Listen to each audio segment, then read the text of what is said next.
Well, I'm not going to relate too much about my grandparents. I'm going to relate more about my mom and my dad. Were they born in America? My mother came from Italy when she was 28, and my dad came from Italy when he was about the same age. Were they no, they didn't know each other. My father was living in Collinsville when my mother came over here to bring a niece back to America who was visiting in Italy, and she met my dad and they married in Collinsville. I had a sister who was born that died at birth, and then I had two brothers, older than I. My brother Paul was 3 years older than I am, and Mike was 2. And we had a very unfortunate happening in our life when my parents were about 39. We moved to a town. I was born in Eagerville, by the way. My two brothers were born in Collinsville. And we moved to a town called Henderson. And how big was Henderson at the time? Oh, I would say about 200, and every place was a bootleg joint, and including ours. And we had been there about 4 months when my dad came home from what they call the second shift, which was about midnight. My mother was there in the saloon, and two fellows came in who we didn't know, and both had guns, and they didn't ask any questions. They just started shooting, and they killed my dad. He had gotten up to go to the bedroom where he knew he had a gun, and they didn't make it. And they shot my mother twice, once in the leg and once in the arm. I was 4 years old, Mike was 6, Paul was 7. And my mother survived the shooting and came back and lived in this town and reared her 3 sons, unbeknown to the 2 murderers. One had left town and gone to Chicago, and the other lived locally, which we didn't find this out to many, many years later. And to bring an end to that tragedy by saying that the fellow that left town was in Chicago, and he wrote a friend of his, Benell, and said that he was dying from cancer, and it was very painful, and he felt that the Lord was punishing him because he had murdered 2 people who had 3 small children, he and his friend, and he wanted to know what happened to the 3 boys. And upon receiving the letter, the fellow Benell wrote him back and said, well, you didn't kill both of them. You killed the father, but you didn't kill the mother. She lived and reared the 3 children, and they're still living now. And then he gave the name of the local person, who, by the way, was also dying of cancer, and who we knew as a friend for many, many years.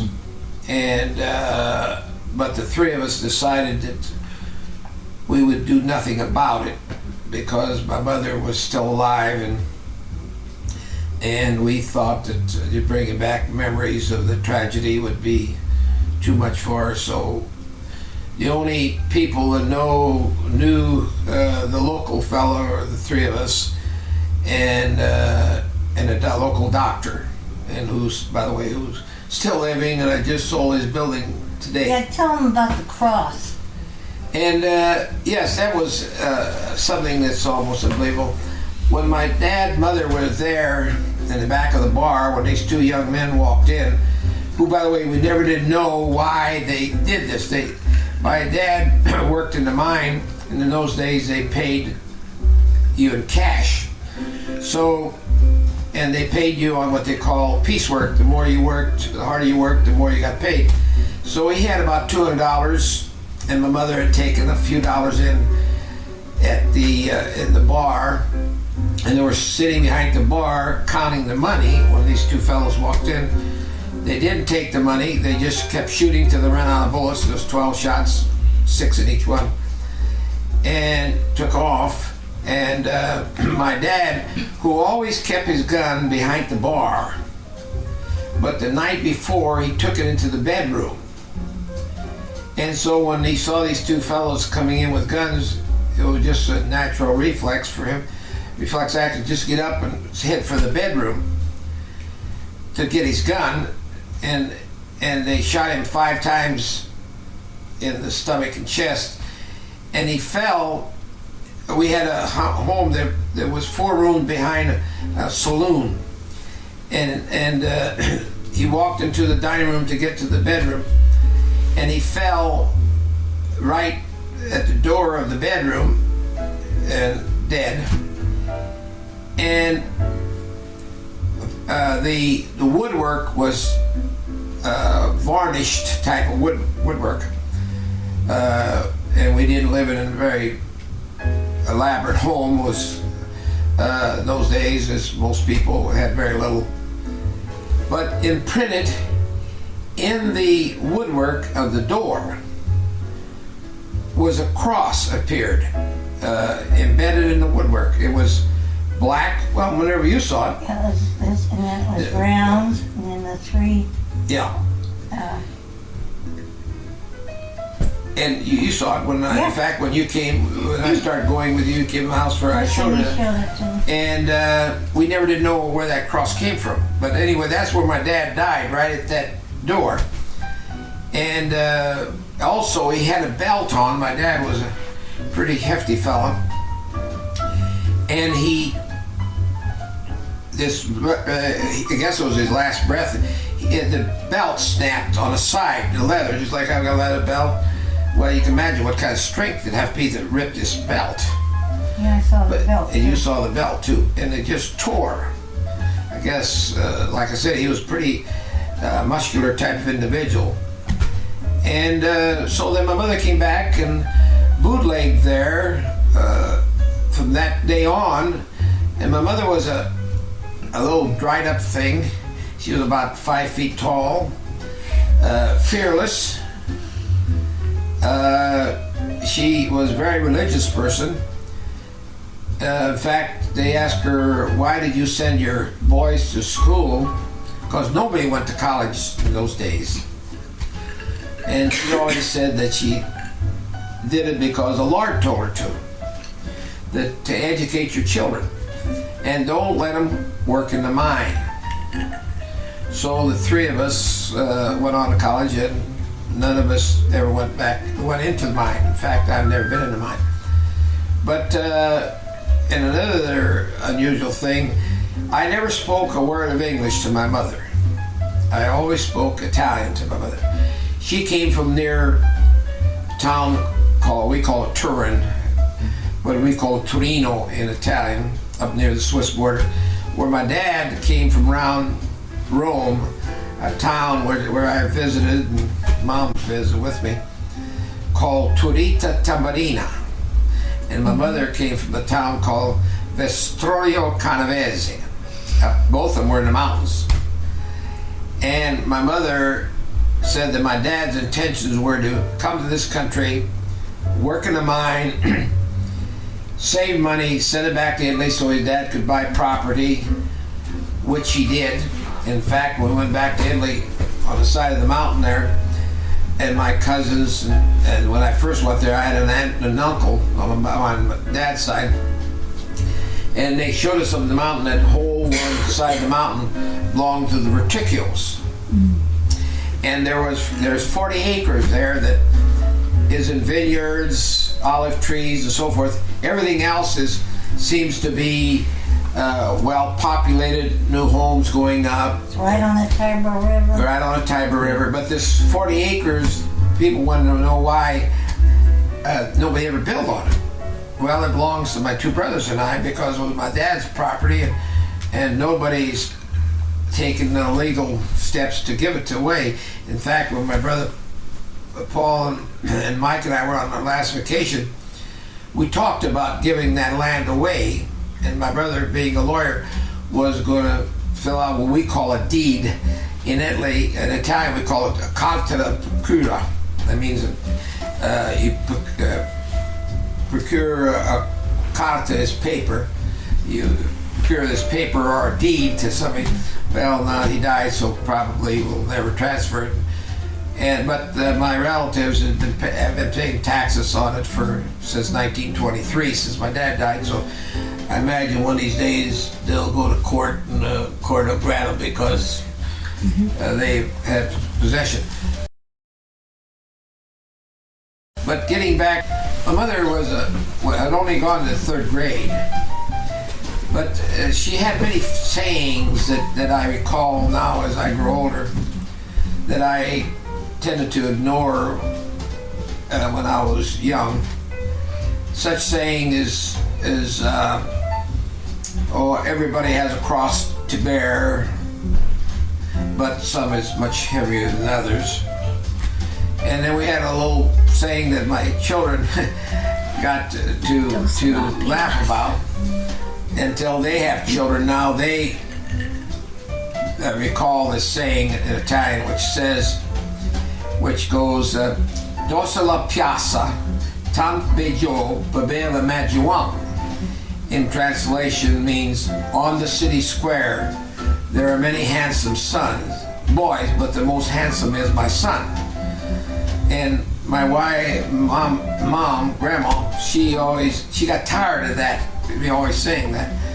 But now she and my children, when they talk about their children, I'll always say "Dossa la piazza," because in their eyes, they think their children, which is typical of any parent. In fact, I was asked to speak at a gathering in Alton by a superintendent of schools in Bethalto, and they were having their annual ethnic party, and this time it was going to be it was Italian. So he asked me to come and speak because I've been in Italy and so forth.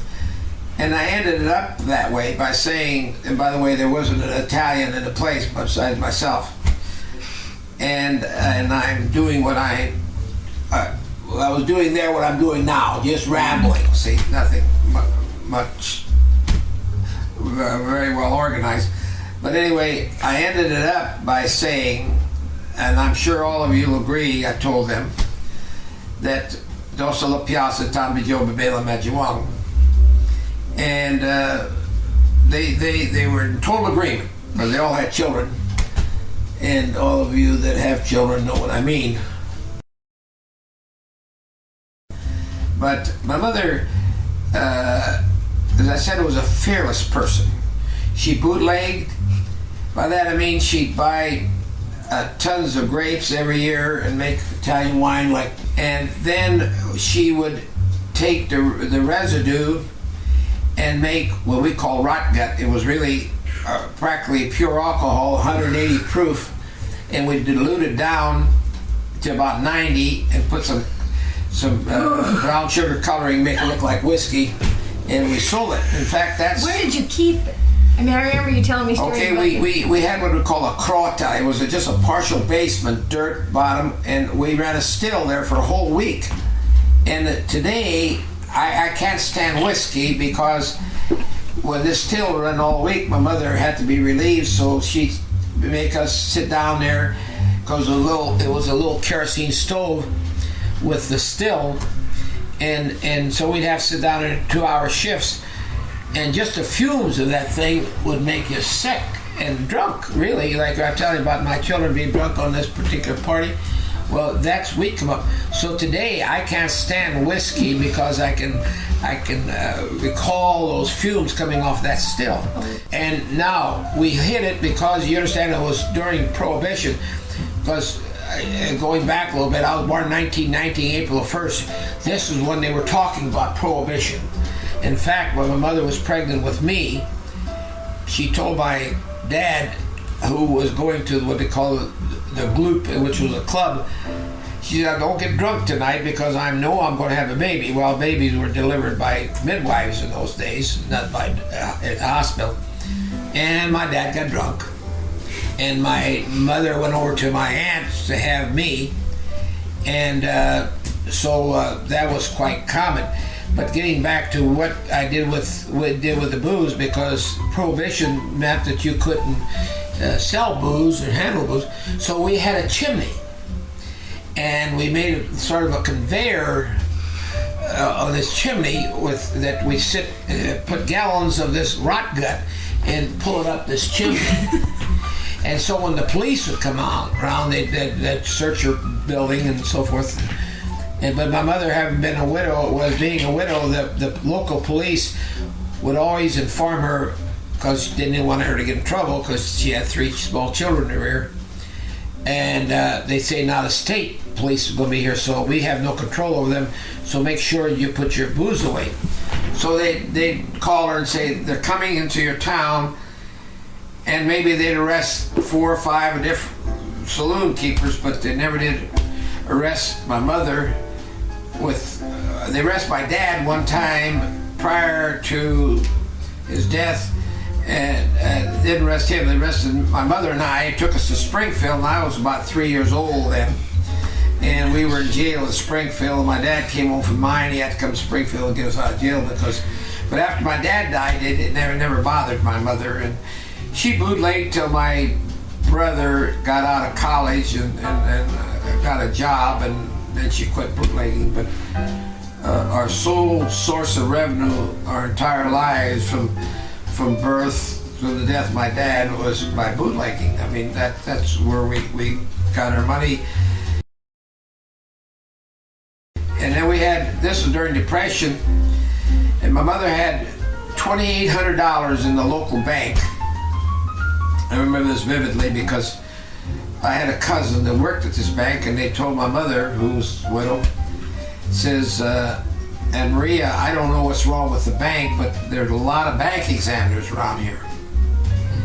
So she couldn't speak English too well, but she went to the bank and took out her $2,800 and put it in the post office, postal savings. $700 to each of us, and $700 in her own account. And $700 in those days would allow you to go to school for 2 years, about $350 a piece. And so all of us had enough money to go 2 years, and then we'd drop out and help each other. In fact, when my brother Paul graduated from Illinois College in 1938, he was senior, I was sophomore. He went there with $2.70. In fact, when Dr. Hudson, who was at Blackburn and he transferred to Illinois College, knew us both, and he said, my name was Americo. He said, Americo, how much money you have? I said, $270. $350 I had, because it was my second year. Mm-hmm. And he turned to Paul, his name was Carmy at the time, and he said, what was Uncle Mike's name? Mike was Mike. Paul was Carmy? Paul was Carmy, and Marian was Americo. And what was your dad's name? Mario. And that was my middle name. My name was Americo Mario Reticchio, which I chopped up, as you know. But anyway, my brother Paul had $2.70. So Dr. Hudson gave him a scholarship and gave him a $50 loan, and we lived in a dormitory for 3 days. And then we didn't have any money, so they kicked us out. And I got a job for room and board, and that's how he went through school. But that was nothing. What did you do for room and board? A restaurant. You worked 1 hour a day for a meal a day. So you worked 3 hours a day for 3 meals, and then your board. We stayed at a lady's house. It was a widow, and I took care of the furnace. My brother took care of the garden. But that was nothing unusual. I mean, those days there was no money and people.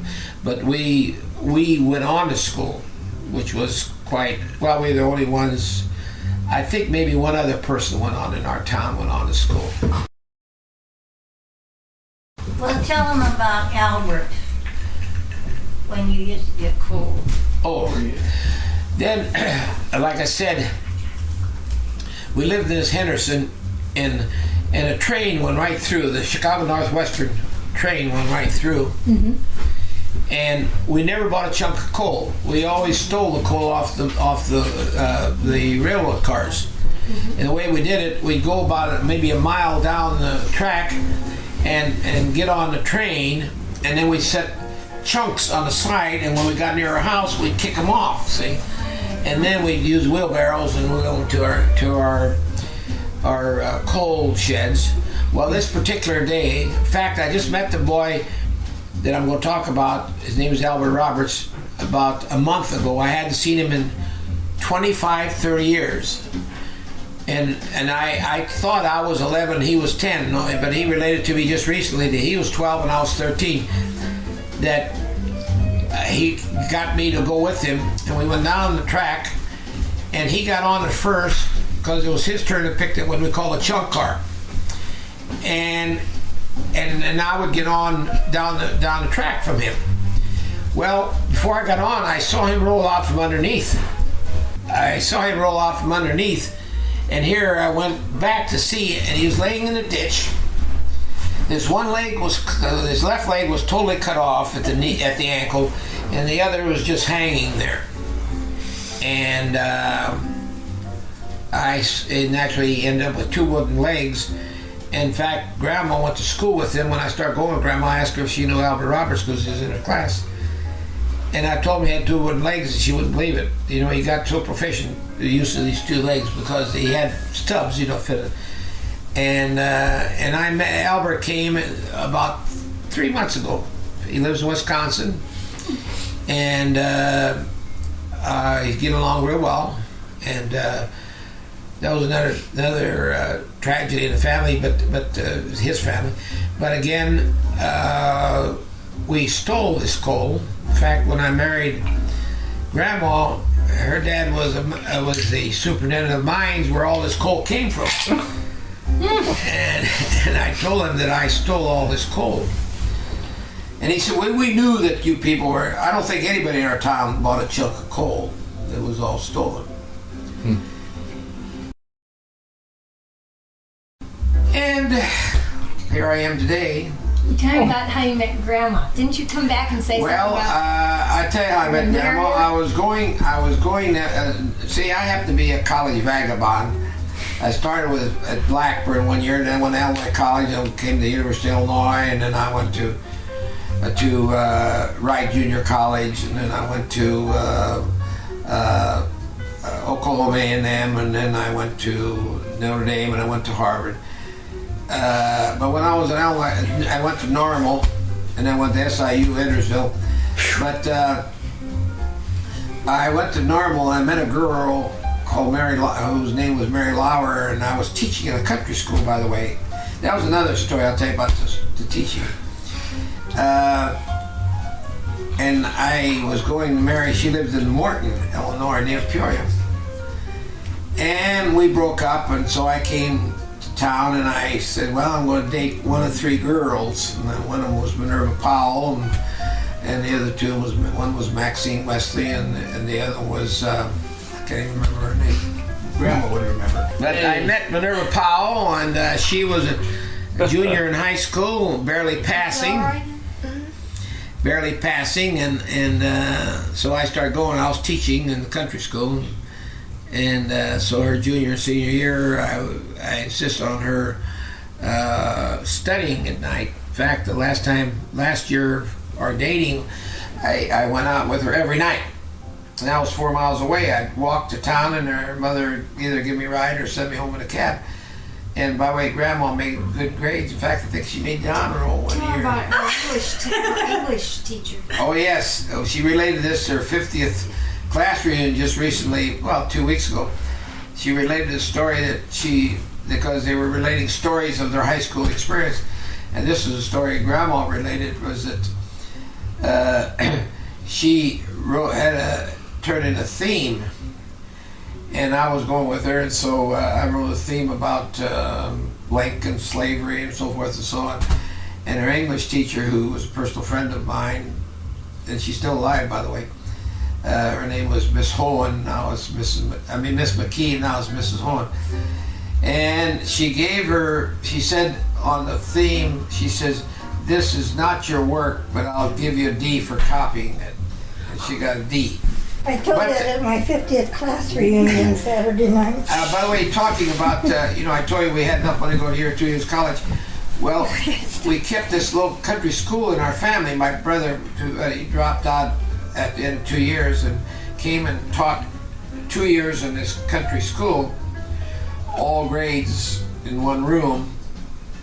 And then when Mike finished his 2 years, he took over this country school for 2 years. And then when I finished my 2 years, I came over and took the country school for 3.5 years until I got married, and my grandma's dad insisted I come back to the University of Illinois, which I'd done my undergraduate work to come back and finish. So I gave up the country school, but we kept in our family for 2, 4, 7.5 years. Tell me about getting married to Grandma. Okay, and I think you ought to, before you go on with my story, I think you ought to reverse back to your childhood.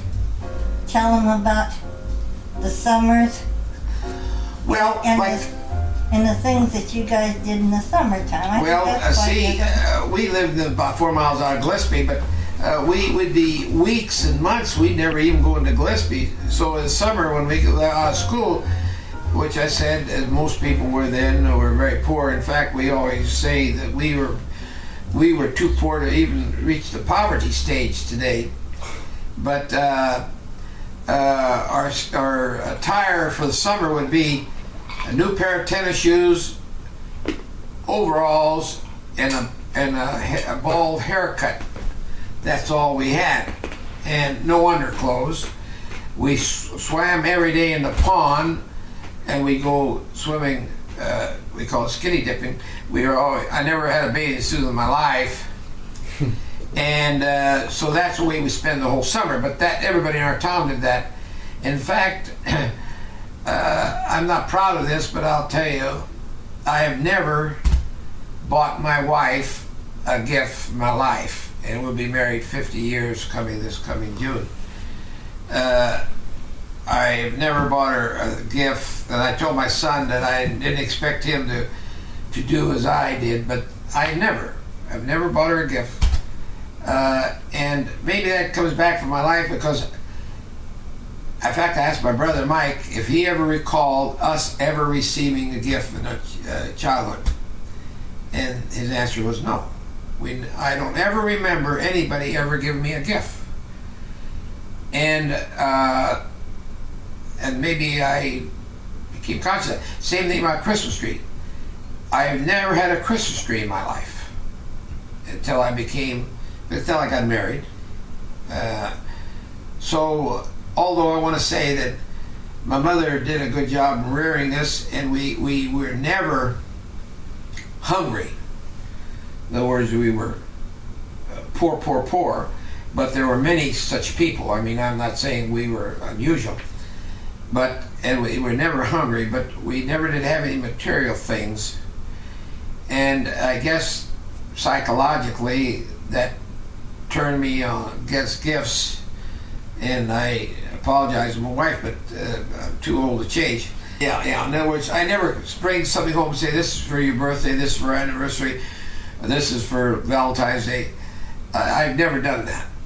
In fact, if you children, my grandchildren, I have never given a gift to anybody. I never did give you a gift. Well, I gave money. I thought didn't you wanted him to win some kind of a bet so you could get new shoes one time? Yeah, but not as a gift. It wasn't like a birthday gift. Yeah, no. I said to her when the Dodgers would win again in the win the pennant, I would buy her a pair of shoes and Okay. see, that's the story she's saying. She was in school, and the Dodgers. It was 1951. The Dodgers. Got beat by Bobby Thompson home run in 1951. Well, then she didn't. My oldest daughter Carol didn't get her gift. I mean, a gift. When I say it was not as a gift for birthday or a gift for, I never do that. I mean, I'll buy mom this or that for the house or something like this, but I don't ever remember. I remember sitting on the chair in the kitchen. And you walked in, and I was crying my eyes out. The Dodgers lost, and I wasn't going to get a pair of shoes. Yeah, that's right. Yeah, because I remember. So now, for example, one time I went out and played cards, and I been a pretty good gambler in my day. Not a big gambler, but I've won more often. I remember one time I came home and I had all this money. I laid it out on On the same coffee table where he laid the socks. yeah, With on the- socks. with the socks. We don't know the sock story. Oh, But anyway, I said, "No, this belongs to this. You know the Each of my socks, children, my wife, my winnings, which maybe totally was $50. I mean, so it isn't big stuff. But anyway, those are the things that. And like I say, I don't think I ever was deprived of anything. Tell them about Noni being very superstitious in those picnics that you used to have every summer. Oh yes, so my mother being again a widow, she would give a annual picnic, the Reticule annual picnic, which all her friends would come to, and they'd have bocce ball games and different games, and they'd have what do they call it when they pick the grapes? Vendumia, and they all wanted her to make money on this because they knew that she had 3 children to rear. And this particular day in the Prosperity Park in Bunnell was on a Sunday. My mother was a very superstitious person, religious person, but superstitious. And that particular afternoon, we were always fearful of a rain out because that would kind of destroy a picnic. And it got dark, terribly dark, but it didn't rain. And my mother says something happened that is serious. And what's maybe 15, 20 minutes, the cloud dissipated and left. And, well, her mother died at that hour in Italy. She got a letter weeks later and said that her mom died at that particular day, that particular hour, and my mother concluded it was that big cloud that came over, and she was very superstitious. Yes. Like she didn't believe in going to somebody's house for the first time on a Friday. Oh yes, in fact, it was one of my duties. On Fridays is her bad. Well, on New Year's, in this town, I had blonde hair when I was young, and I ended up having dark hair. And people in the foreigners were all foreigners, and most of them were born in foreign country and came over here, immigrants. And they would ask my mother to send me to their house on New Year's morning because they said it was good luck if you saw a blonde. So they'd give me a nickel to come to their house. And I had about 10 houses that I had to go to in order to get a nickel from each one. And because it was, again, they believed that, and my mother never believed in starting anything on a Friday. She says, don't ever start any business on a Friday, go start school on a Friday. Always. To a new house on a Friday. And she could always determine a person by their eyes. Yes, my mother. To give you an example, my mother says you could always tell a person by their eyes whether they're good or bad. And the first time she saw Richard Nixon, she said, "That man is bad." She says, because if you look at his eyes, and the eyes of some people, Nixon wasn't bad, in the eyes of other people was, but my mother would always, when she meet a person, they say, "Now he has good and kind eyes, got to be a good person." And then and when it came to physical makeup, she always used la grassa e robusta, oh, una bella fuma. In translation, she's nice and fat and real fine lady, because she's husky and fat. And robusta, yeah. She in other words, she believed in. You see these Italian women that you see advertising pizzas and things like that. They're attractive faces, but very robust. Well, my mother always said, "La bella fuma, la grassa robusta." Means she's nice, fat, but that's how she'd always. That's maybe why she liked Grandma. What happened to your mother? My mother lived to be 80 years old, and that's another little story. And first I want to tell you about my mother. My mother ruled the roost. My mother didn't have to whip us. She would convey her feelings to us, and that we couldn't do no wrong, because she made us feel that it would be something that would be against her principles. For example, one time I skipped school with two of the boys, and then we all got caught, and the two guys got whipped by their fathers. So my mother just talked to me, and I never skipped school again in my life, because she just conveyed that this was the wrong thing to do. And even when my brother Paul became a judge, she'd say to my brother, tomorrow I want you here at 9 o'clock. And she'd, well, I got to be in court tomorrow. I want you here at 9 o'clock. And he'd have to make changes to comply, but he did. I mean, my mother, my two brothers and I always fulfilled the request of my mother. My mother ruled the roost. And in fact, I told my family and my wife, I says, now, if my mother comes here, which she wouldn't, my mother was a worker, she didn't know anything about work, she never was on a vacation. And I said, don't ever say anything derogatory to my mother. If you let me know if my mother hurt your feelings or something like that. Carol remembers her. She'd come to my house and she'd just work. And if she couldn't find things to do, she'd dig through the drawers to sew socks and just always work. Yeah, Jimmy'd say to his friends, well, you got a button off of your coat.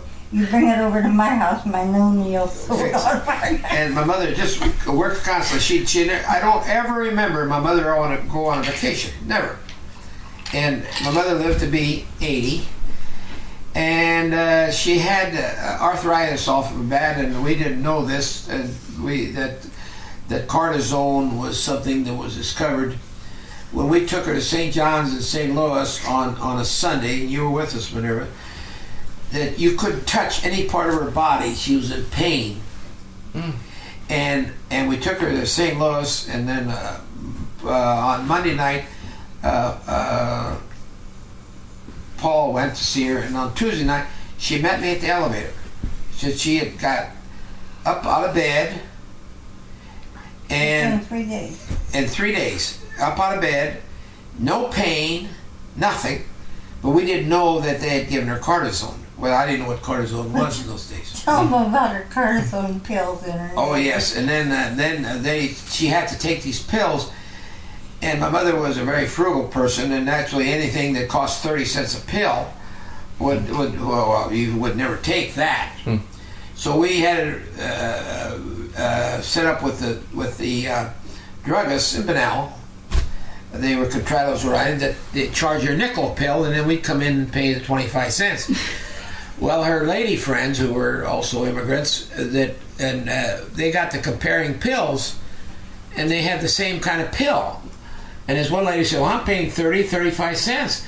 She said, oh, well, my boys get it for me for a nickel. I'll have them get you some. So I stopped by, and she said, Mrs.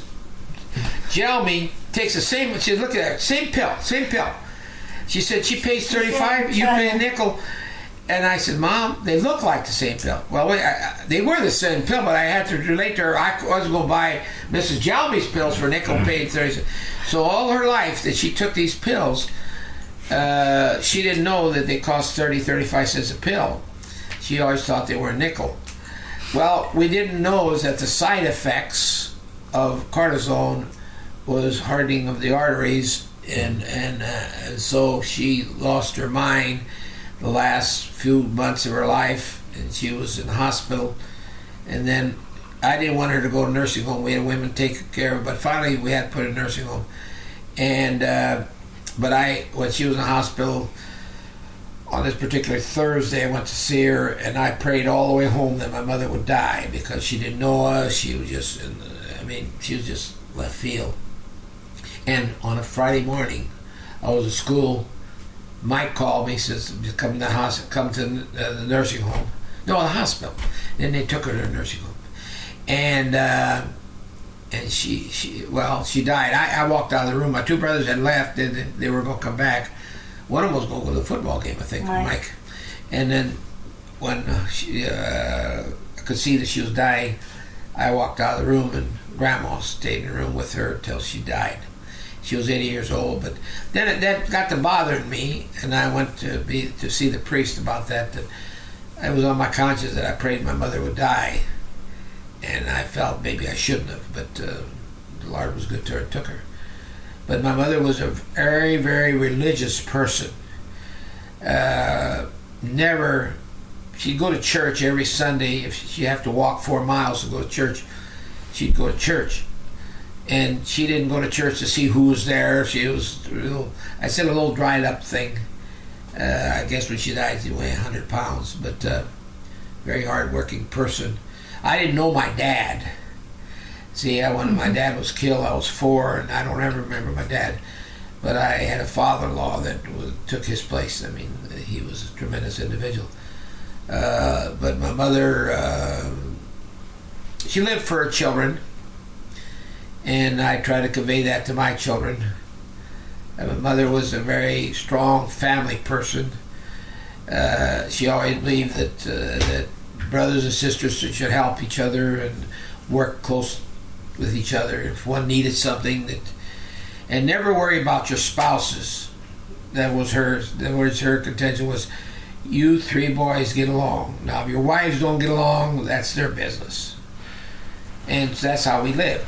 And we each had a wife, and that's my 2 brothers and I argue many hours, but we were always united. In fact, to relate a little story, when my brother Paul was judge in Carlinville one day, he was walking down the courthouse, and some guy came along and says, Paul, he said, Judge, I'd like to talk to you.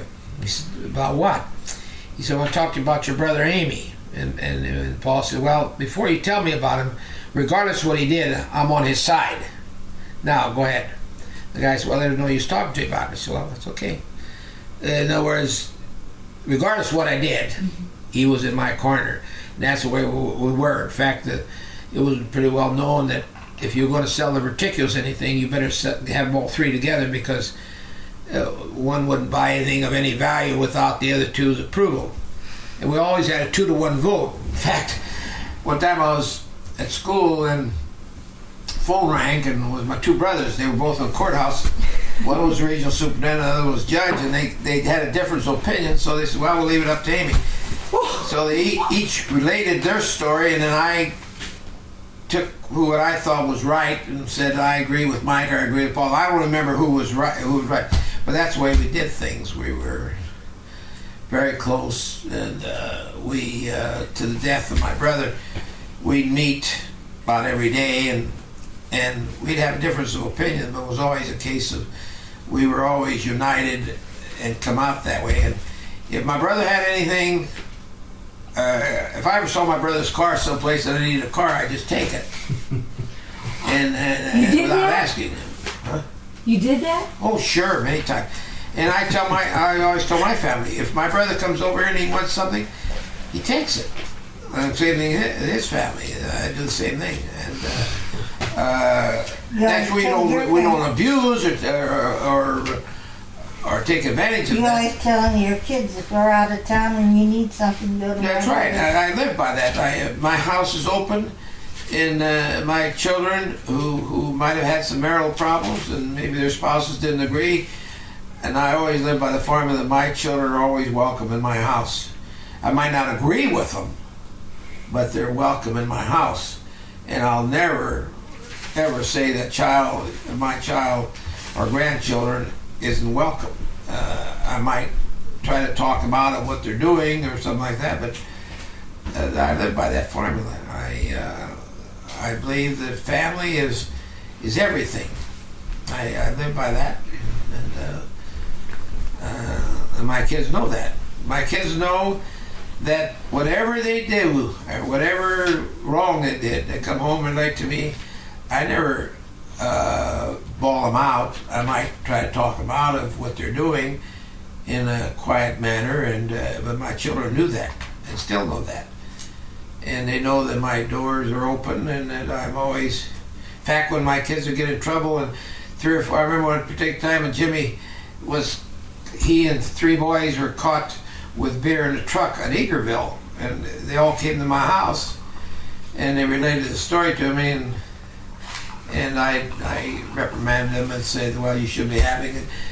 And the other three boys were afraid to go home and tell their parents, but Jimmy was afraid to come home and tell me that he got caught with beer illegally. But You didn't approve of it, but I didn't approve of it, but You he didn't knew that tell he could them. come home and tell me that he got caught with beer and that he was going to have to pay the consequences. And in fact, another incident that Jimmy told me, don't remember this, but he was, remember Smith's store on Elm Street there? He walked in a store with a boy, and the boy reached over two of them. to him and reached over and opened the guy's cash register and stole money. And Jimmy was there with him. Well, actually, he was with them and he was as guilty as they were, even though he didn't take the money. But he brought those 2 boys to my house and told me what they did, and I called the police, and they You naturally called did. the parents first. And I called the parents first, but the fact remains that my son came home and told me.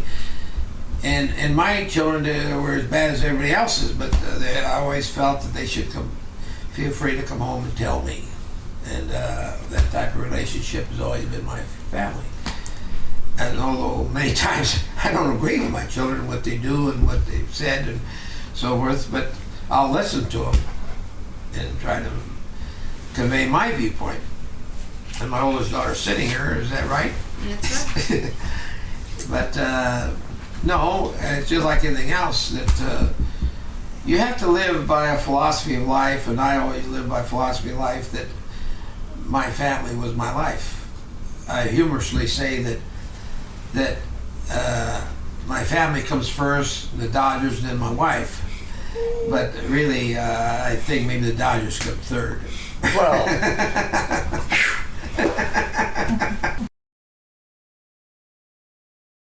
But wait, let me tell you one more thing, and then I'll leave talk about your grandma. When your grandma married me, see, she came a very prominent. First, she came from a money family. When I say money, for those days was money, and she was a staunch Republican. I was a Democrat. She was a staunch Cardinal fan. I was a Dodger fan. And she was a Lutheran, and I was a Catholic. And I don't think my wife and I have had many arguments about anything, showing pretty well that you can be totally opposites. And I would say if you don't like something, change it. So today she's a Catholic, a Democrat, and a Dodger fan. Tell us about how you proposed to her and how you got married, and then how you Oh, told her I, that. okay. That's I asked him. He didn't ask I'll have to say she's telling the truth. My wife asked me to get married, and we ran off and got married. And how much money we had? And this is the gospel. me. $5. I took my mother's last $5 of the family. I My had 2 2. brothers. No, you had 4. Or did I have And then we borrowed 5 from the best man. We had $13. We got married. Ran off. We had our tickets for the The Admiral. we already had our tickets. And we went on the Admiral, and we didn't have enough to buy a drink on the Admiral. So we sat on the top deck and thought about maybe we'd made a mistake. And, After you'd done it? yeah, after we were married. And so she went to her home, and I went to my home, and we announced our marriage a month later because her mother was terminally ill. We got married in June. We announced it in July, and her mother died in August. And so yes, I would say she You told Dad proposed you to me. went to the fair. What? Play the piano. What's that? You told Dad when Mom told you when you first met her that The you had first- been to the The first date we had. I told him I went to the World's Fair. and- Oh, she was. I lied. She told untruth. She says that I she had could been to play the World's piano. Fair, that she played the piano, and by the way, she drank beer and smoked, and I didn't smoke, and I drank soda. You But- drank beer and smoked. And she lied to me. She in told me high that school? she played the piano, Marian. That's where you got your piano ability from your mother, from your grandmother, who lied and said she played the Did your piano. She family didn't. know? Huh? Did your family know you Didn't drank know and I smoked? smoked. I don't think they knew I was drunk either. I don't know. But yeah, she I had asked a me lot of to. times- We were going together for quite a while, and she Who said, were- "Let's get married." What were you telling somebody, one of the kids, not too long about, you know who said that she'd been to the World's Fair to play the piano? I thought there was 3 things, and it says it was your Yeah. grandma. She lied. Yeah, she lied. She. That was on your first date? Her first date. That was the Really, first date. she. For first date, I picked her up. I had a black pencil striped suit. I had my brother's car. And you just had And she really liked another boy, and she wanted to show him that she had a date with me, and she wanted me to take her where this boy was, but I took her to the show. See, and she didn't like that. Then we went out to Bunkers.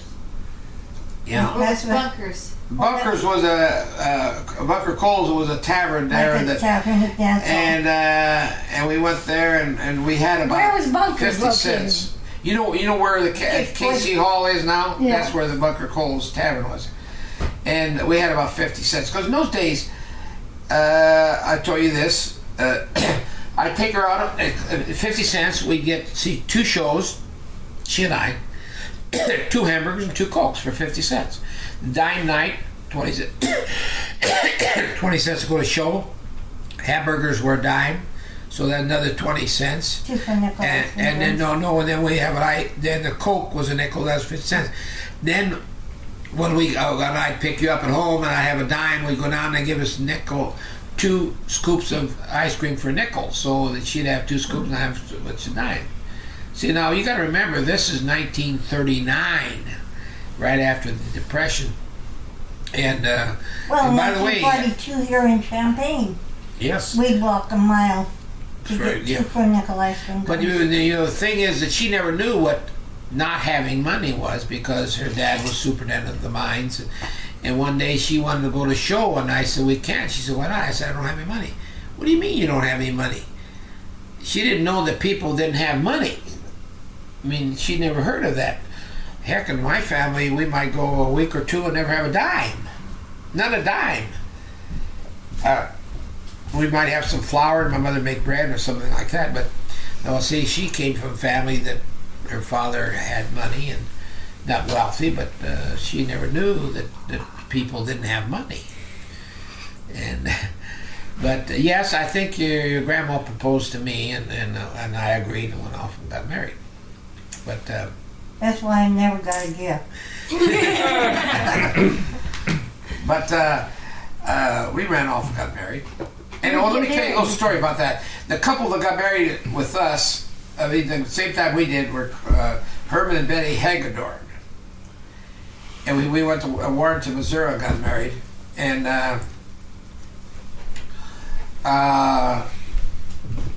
after we announced our marriage, and by the way, Mrs. Lake is still alive, and they're still their mother said, "Did you get me? You were with Amy and Minerva that day. Would you get married?" And Betty and Herman said, "No, we didn't, Mom." And they promised her they didn't. So the following year, they got married on June the 8th. So we got married in 1941 on June the 8th. They got married with us, but they got married on June the 8th, 1982.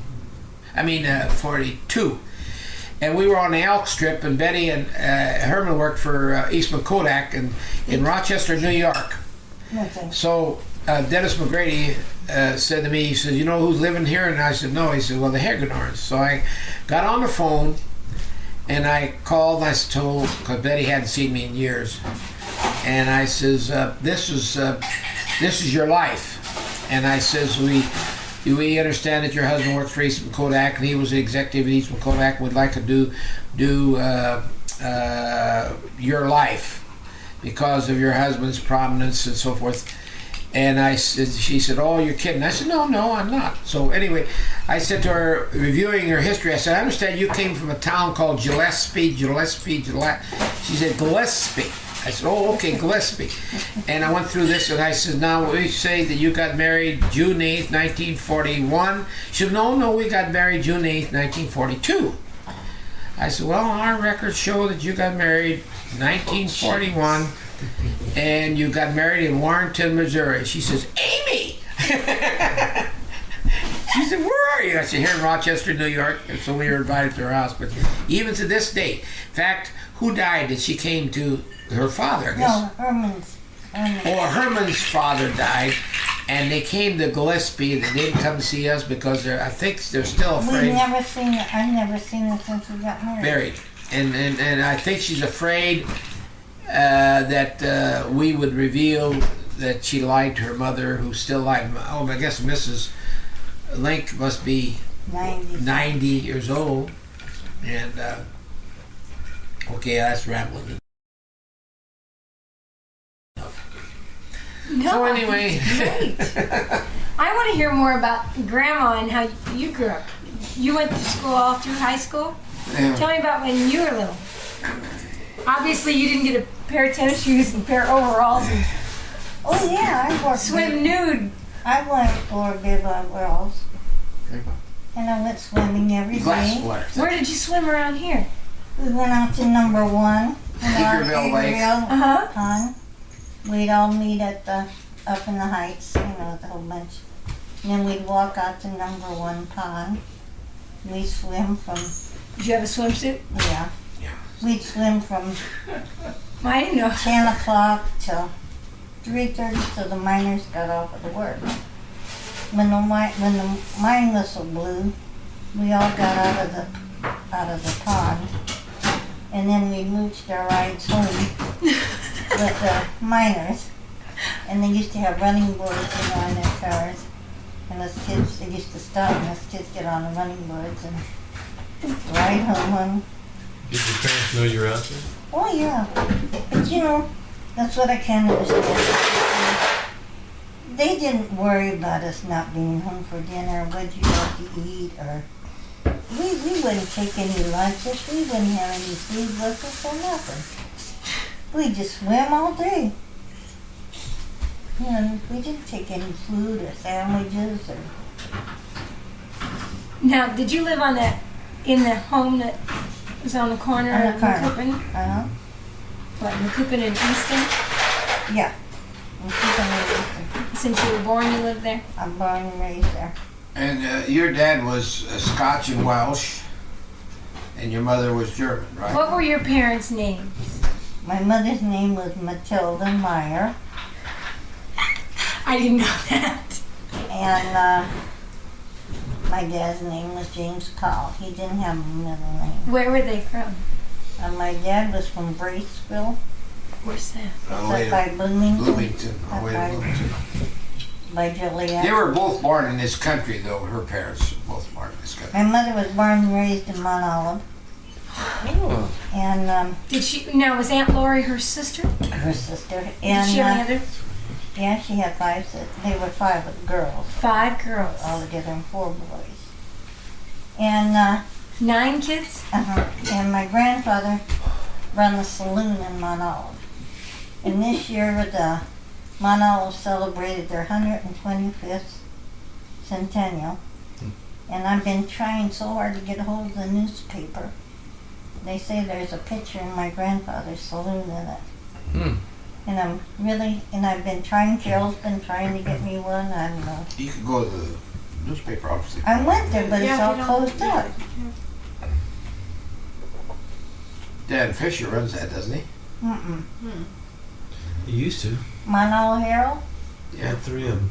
Yeah, he runs Benell. And he runs it, but it's been, I don't know, there's never anybody in the office.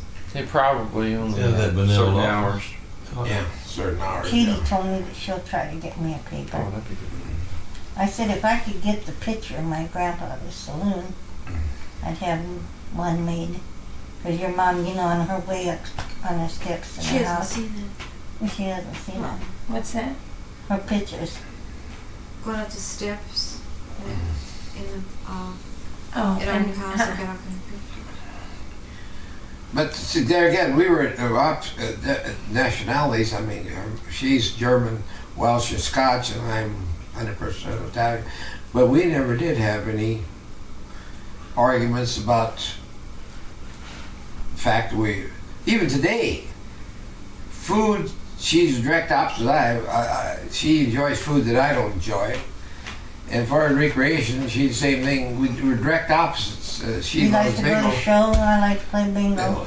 Yeah. But we've never had any arguments about that. Oh, we've had everybody. Oh, we've had our differences. Everybody's had their ups and downs. Oh, sure. No, I don't mean that ins we and have. outs. Where did you go to elementary school? I went to Big Brook? I went to 3 schools in Gillespie. In first grade, I went to what they call the Carney Building. What's that? Where the library? No, the Where car. you know where Jerry Gorilla Mm-hmm. got his new home? Was New it- home, meaning the. Not Jerry, Barney. Oh, I I'm don't doing No, it. Jerry Grella. Jerry Gorilla Where he has his business? No, where he No, had that on big home, Spruce. elaborate home on Pine Street. on Pine Street. Way Oh, up. yeah. That's where the Where they Carney have- building was. That's where the Carney Building was. Then I attended the 2nd grade, and where our library is now. It's called the Little, Little Brick. brick. Then I went to the Big Brick in Gillespie. What would you do for entertainment? I know what you did during the summer, but what would you do for entertainment? Oh, we play Run Sheepy Run. What's Run Sheepy Run? And Kick the Bucket. And Run Sheep Run is a game that you would take a group of people and hide hide them, and then You'd you'd hide come the- back and you'd come back and then you'd cross your hands, and one of the two directions is the direction that the people were hit, but you'd have to choose, and then you'd go out as the person who was it, as we called it, and if you get to them and get back to your place before any of them got back, then somebody else would have to take your place. That's a lot like hide and go seek. Like, yeah, something like that. only we draw a map where we are. Oh. And you But- drank and smoked and you were in high school back then? How old were you when you started to drink and smoke? Oh, I guess freshman. Yeah. We used to drink slow gin. And Where'd you get it at that age? well, we could buy it. We'd buy it. We had a girlfriend that drove a car. And we'd all chip in. I had one girlfriend. She got so drunk, and her folks belonged to Jehovah's Witnesses. And they were real religious, you know how they are, you know, they all gather, you know, and didn't believe in drinking or smoking or anything. We got her home, and we were just dying the next day to find out, you know, how she made out. Monday morning when we got to school, she said, oh, it was terrible. She said, when she woke up Sunday morning, her mom and dad had all the Jehovah's Witnesses, and they used to have a lady that led the Jehovah's Witnesses, but they used to call her Mother Heaps. And she was a great big gal with fiery red hair and big busted, and boy, when she preached, you could hear her all the time. Because us kids used to go and stand and listen to her preaching, you know, on the outside. And she was, the parents called her and had all the people praying for Lorraine because she was drunk that night. In fact, I saw her, how long ago it's been? It had been a month ago. About a month ago, you hadn't seen her in Mother years and Heaps. years. Then one time, I'll tell you what we did. Marie, my friend, What's her last name? Marie Bernard. Now, Mrs. Folkers. now, No, she's now she's Huey. Shuey. Ted Shuey's She wife. lived with us because her mother was very ill. So my mother and her mother were good friends, so she come and lived with us for a year. And one time, well, her mother got well and everything, and she said she could drive. So her mom and dad went to Oh, no. Taylorville for the day.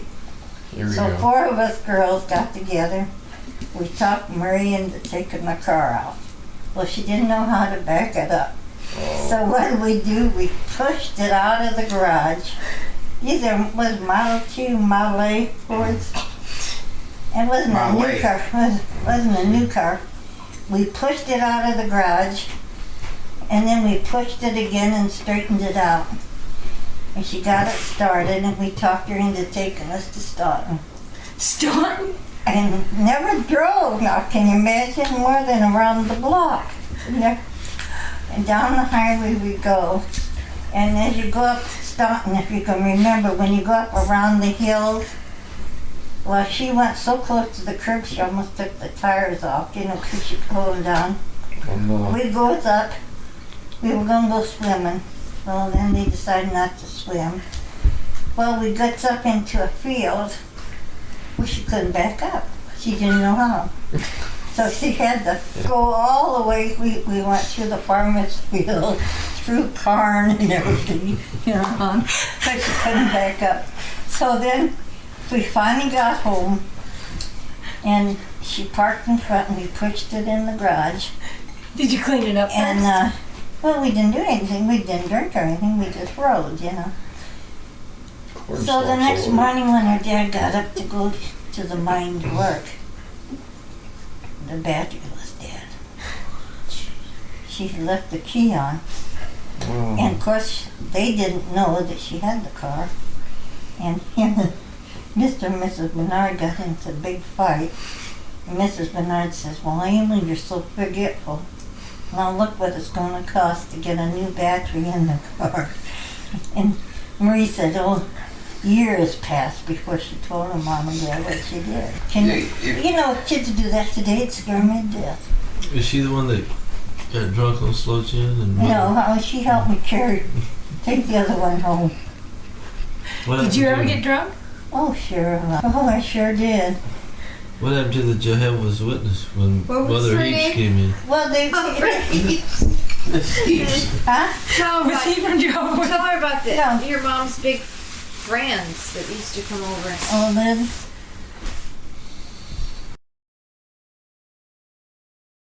Oh, yes. No. Yeah, tell us about it.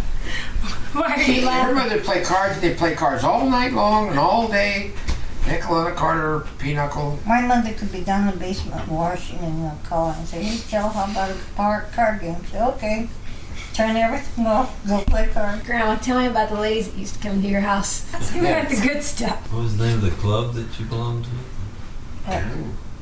Is there a club? There was a club that Grandma belonged to, the Canna Annis. And Grandma used to sing and dance. Oh, She was yeah. always a comic. Everything she did was a comic. Do your cheer. Yeah. What I cheer? used to cheer, too. You were a cheerleader? No, I always wanted to be, but my grades were never very good at school, so I couldn't. Yeah. I said one time, I said to Miss Pratt, I said, oh, I just love to go out for cheerleading. She said, I think you ought to spend as much time as you can on your history instead of trying to practice. Well, let's hear your cheer. I'm very good cheer. Oh. Do you have a cheer? Amanda, does she have a cheer? Yes. Oh, root-a-toot-toot? That's it. Or goes root-a-toot-toot, root-a-toot-toot. We're the boys from the Institute. We don't drink and we don't chew and we don't go with girls that do. Our class won the Bible. Yeah, What Grandma. is it, Jehovah's Witness? Let's read it again. Sister Heaps. Sister Eves. Sister East. I had never heard that story till tonight. I want you to tell that toast that you gave about the... Oh, I guess you can't. Well, what? Well, just remember it. Grandma said, I can't do this on tape. Grandma has those limerick toasts that she gives. Not him as a What girl. about Archibald Holbrook? You could tell us that joke. Because Not that's some one of that the none of us girls. can ever You tell. can tell it now. Oh, come on, they're going to be in high school and already You in high school. mean the toast? Not the toast. No, the Archibald's Holbrook. You can tell. You can tell Amanda and Annie the joke that they could never repeat because they both got good memories. Okay. I don't know if I can tell it or not.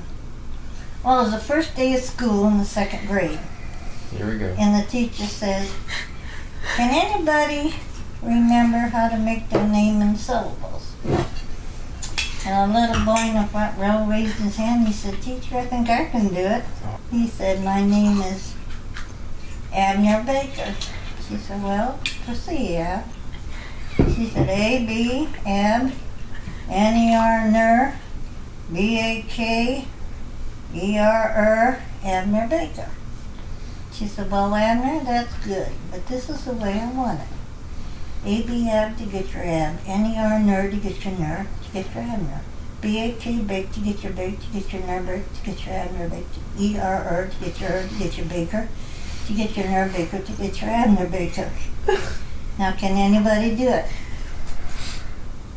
Well, a little limey sitting in the front row raised his hand and he said, Teacher, I think I can do it. She said, all right. He said, well, my name is Archibald Holbrook. He said, A-R-C-H, arch, to get your arch, I to get your eye, to get your arch eye. B-L-L, ball, to get your ball, to get your eyeball, to get your arch eyeball.